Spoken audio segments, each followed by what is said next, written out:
Okay, Rich Van Tassel back with you, giving you our preview of the Eastern Conference Finals, which will get underway tomorrow, Tuesday the 17th, between the Toronto Raptors and the Cleveland Cavaliers. Starting in Cleveland, obviously, they had the home court advantage. Now, Cleveland is riding high. They have not lost a game these playoffs, while Toronto has gone to Game 7 in both of their series and actually lost Game 1 in both of their series. So they're pulling off a pretty impressive feat because not many teams win multiple series. They don't win Game 1 in the playoffs. They've been able to do that twice in the first two series they've played. A lot of people aren't expecting much from the Toronto Raptors in this series.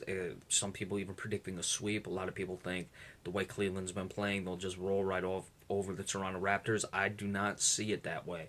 I see it being a six-game series, a relatively easy six-game series, so to speak, for the Cleveland Cavaliers.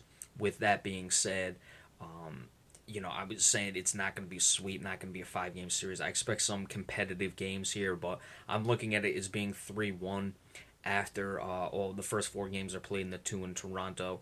I think Toronto will win Game 3 after falling down an 0-2 hole, and it'll be 3-1 going back to Cleveland when the Toronto Raptors will surprise a Cleveland Cavaliers team, resting on their laurels, so to speak, before Cleveland finishes them out in 6. With that being said, Cleveland has not played much of late.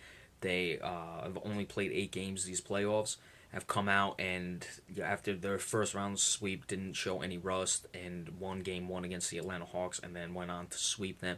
They have not played many games over the last month. I believe it's only been like 9 or 10 games over the last 30 some on days. I don't know the exact count. It was something like 8-39 when they last played, when they swept the Atlanta Hawks. So if Toronto can go in and somehow find a way to get Game 1, surprise a Cleveland team that may not be ready to play, they've been playing so well, just expecting they're going to roll all over Toronto, then this series can become interesting.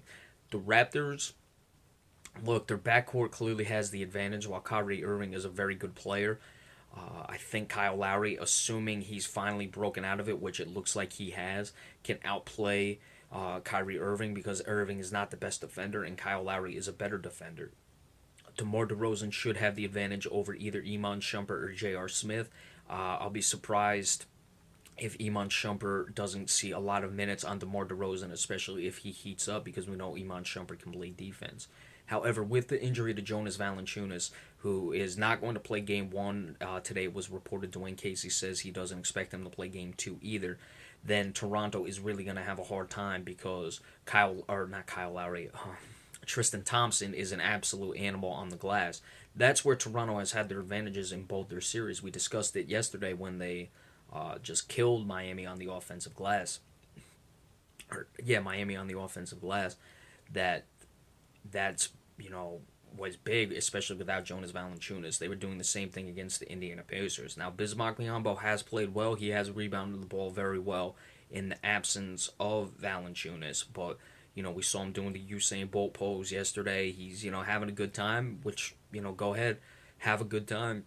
You're playing in the playoffs and you're playing well. But Tristan Thompson's a different ball game. And this guy is an absolute ferocious rebounder. He's going to be all on Bismack Biyombo. So Bismack Biyombo better screw him on tight downstairs. Let's just leave it at that because he's not going to have all this joyous time with Tristan Thompson, and that's where I see the difference being made. Again, should Toronto be able to come up with a victory in Game 1, it could be very interesting. They did win 2 out of the 3 regular season games. One of the wins was early in the season without Kyrie Irving. Kyrie Irving was the leading scorer in another game they had played. It was early when Kyrie Irving came back. Somewhat late in the year, late February 26, Toronto got the win at home against Cleveland. Kyle Lowry dropped 43 in that game. So, that would be their blueprint is Kyle Lowry has to score. He has to play his best at the defensive end. I had him on an all-NBA defensive team. I would expect he's going to be on it when those are finally announced. So he can certainly be a difference maker against Kyrie Irving. You brought in DeMar Carroll, a solid defender.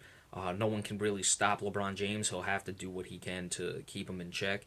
Kevin Love, though, either Patrick Patterson or whoever is on him, Terrence Ross, if he comes in and gets minutes there, I don't think they'll put, if Toronto goes small, because Kevin Love will try to stretch the floor with the three. I don't see why you wouldn't try to put Terrence Ross on him.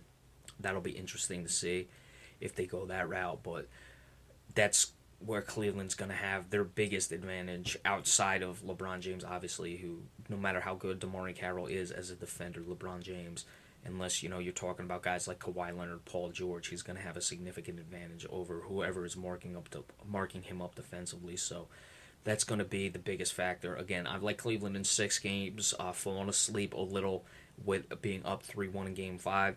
If Toronto wins Game 1, big if, but certainly there's potential there to do so. When you have a team that's riding as high as the Cleveland Cavaliers, they can certainly extend this series. I would like to remind people, a couple years ago, Cleveland, or when LeBron James was on Miami, they rolled through. They won 66 regular season games, rolled through the first 2 rounds of the playoffs.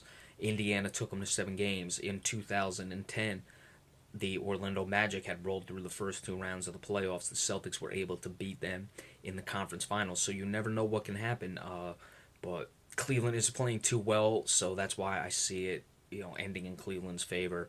But don't expect a sweep and look for Toronto to be competitive. I think that DeRozan and Lowry have woken up, and that's going to bode well for them in this series. All right, so after tonight's game, we will give you the recap of that. Be sure to stay tuned for that. Remember, we appreciate all subscriptions. Thank you very much.